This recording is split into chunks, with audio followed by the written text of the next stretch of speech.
আসসালামু আলাইকুম প্রিয় football fans. Argentinian star footballer Paulo দিবালাকে কেন্দ্র করে আগে একটা শঙ্কার জায়গা ছিল। পাউলো দিবালা আসলে ইনজুর্ড কিনা কিংবা কোনো একটা ইনজুরি সংক্রান্ত ইস্যু নিয়ে সাফার করছেন কিনা, এমন একটা প্রশ্ন ছিল রোমার সামনে। রোমা ব্যাপারটাকে অস্বীকার করে এসেছে, তবে শেষ পর্যন্ত ব্যাপারটা ধোপে টেকেনি। ক্যাগলিয়ারির বিপক্ষে রোমা সর্বশেষ যে ম্যাচটা খেলেছে সেখানে সেকেন্ড হাফে ৬৪তম মিনিটের সময় পাউলো দিবালা মাঠে নেমেছিলেন এবং তার ঠিক ১০ মিনিট পরেই ৭৫তম মিনিটের আগে পাউলো দিবালা কিন্তু মাঠ ছাড়তে বাধ্য হন এবং দিবালাকে যেভাবে কাঁদতে দেখা গিয়েছে, যেভাবে তিনি রিয়্যাক্ট করেছেন মাঠ ছাড়তে গিয়ে এবং ডাগ আউটে গিয়ে তার যে ছবিগুলো দেখা গিয়েছে, ক্লিয়ার কাটভাবে সেটা দেখে অনেকেরই মনে হয়েছে আরও একবার পাউলো দিবালা একটা বাজে রকমের ইনজুরিতেই ভুগতে যাচ্ছেন। যদিও কোচ রানিয়েরি ব্যাপারটাকে অনেকটাই উড়িয়ে দিয়েছেন, বলেছেন যে পাউলো দিবালার এই ইনজুরিটা তিনি আশা করছেন অনেক সিরিয়াস হবে না। এখন দেখুন, যারা পাউলো দিবালার ইনজুরির ডিটেলস খুঁজছেন, আরও একবার ক্লিয়ার কাটভাবে বলি, একজন প্লেয়ার ইনজুর্ড হলে অনেকটা আমরা যেভাবে মেডিকেল চেক আপের মধ্য দিয়ে যাই সেভাবে চেক আপের মধ্য দিয়ে যেতে হবে।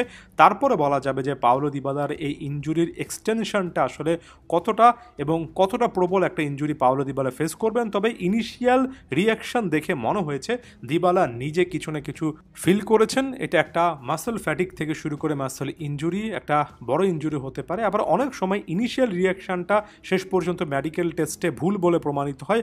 আমরা আশা করব যাতে করে পাউলো দিবালার যে রিয়াকশান আমরা দেখেছি সেটা ভুল প্রমাণিত হোক, দিবালা এত বেশি ইনজুর্ড না হন।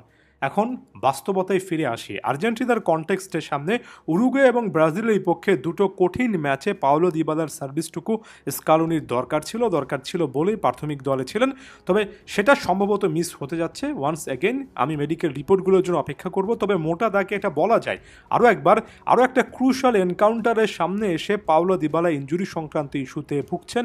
আরও একটা সিজন পাউলো দিবালা এই ইনজুরি নিয়ে হাফ ফিটনেস নিয়েই কিন্তু খেলতে হচ্ছে এবং এই সিজনটা সব মিলে পাউলো দিবালার জন্য খুব একটা বেশি ভালো যাচ্ছে না। যারা রেগুলার ফুটবল খেলা দেখেন না, শুধুমাত্র নাম দেখে প্লেয়ারকে জাজ করেন, তারা বা তাদের মধ্যে একটা বড় অংশ, আমি সবার কথা বলছি না, তাদের মধ্যে একটা বড় অংশ আসলে বুঝতে পারেন না যে পাউলো দিবালাকে কেন্দ্র করে আসলে কি হচ্ছে। আমি সবসময় বলে এসেছি, আরও একবার বলছি যে স্কালোনির জন্য ব্যাপারটা এতটাই টাফ যে এমন একজন প্লেয়ার যিনি কিনা ক্রুশাল মোমেন্টে ইনজুরি পিক করেন, এই ইনজুরি প্রবণ একজন প্লেয়ারকে ক্যারি করা মডার্ন ডে কোচদের জন্য নিয়ারলি ইম্পসিবল একটা ব্যাপার, বিশেষ করে যখন আপনার দলটা লাগাতার ট্রফি জেতে। স্কালোনির জন্য আরও একটা কঠিন ব্যাপার এটা হতে যাচ্ছে। তারপরও পাউলো দিবালার একটা ইম্প্যাক্টের জায়গা থাকবে। পাউলো দিবালা মাঠের মধ্যে থাকলে কিভাবে খেলেন সেটাকে বাদ দিলাম, বদলি হিসেবে নেমেও পাউলো দিবালার কি একটা ইম্প্যাক্ট তিনি রাখতে পারেন সেটার জন্য আমি বারবার রেফারেন্স পয়েন্ট হিসেবে 2022 বিশ্বকাপের ফাইনালে অল্প কয়েক মিনিটে পাউলো দিবালা কী করেছেন সেটার দিকে তাকাই। আমার কাছে সে অল্প কয়েক মিনিটের পারফরমেন্স আজীবন মনে থাকবে এবং অল্প কয়েক মিনিটের জন্য হলেও পাউলো দিবালা থাকা মানে একটা অপশান থাকা, সব মিলে তার অভিজ্ঞতাটাও কাজে লাগে। এমন একটা বয়সে পৌঁছে গিয়েছেন, সেটা আমি মানি এবং সেটা সবসময় বলে এসেছি। তবে একই সঙ্গে আমি এই জিনিসটাও বলি যে শেষ পর্যন্ত এটা কোচের সিদ্ধান্ত হবে। পাউলো দিবালা 2022 বিশ্বকাপের আগেও ইনজুরি সংক্রান্ত ইস্যু নিয়ে ভুগছিলেন। যেভাবে তাকে ক্যারি করেছেন স্কালোনিকে আমরা সে সাধুবাদ, সে প্রশংসাটা কিন্তু জানাইনি। যেভাবে 22 বিশ্বকাপে পাউলো দিবালাকে স্কালোনি নিয়ে গিয়েছেন, যেভাবে একটা সময় মারাত্মক ইনজুরি একের পর এক ভোগা একজন আনহেল ডি মারিয়াকে লিওনেল স্কালোনি ক্যারি করেছেন। শুরুর দিকের কিছুটা হলো বাকবিতণ্ডা কিংবা দুজনের মধ্যে দূরত্ব থাকার পরও এগুলো স্কালোনির ট্যাকটিক্যাল মাস্টার ক্লাসকে ছাপিয়ে ম্যান ম্যানেজমেন্টের একটা ক্লাসিক্যাল উদাহরণ।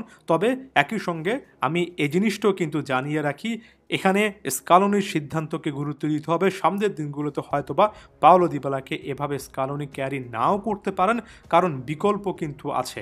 একজন পাউলো দিবালা স্কোয়াডে না থাকলে আপনি নিকো পাসকে সেখানে একটা বিকল্প অপশন হিসেবে ক্যারি করতে পারেন, লিওনেল মেসির রিপ্লেসমেন্ট হিসেবে, কিংবা আপনি ক্লাউদিও অ্যাচিভেরিকে সমীকরণের মধ্যে নিয়ে আসতে পারেন। আপনি মিডফিল্ডে যে কোনো একটা প্রোফাইলকে প্রমোট করতে পারেন।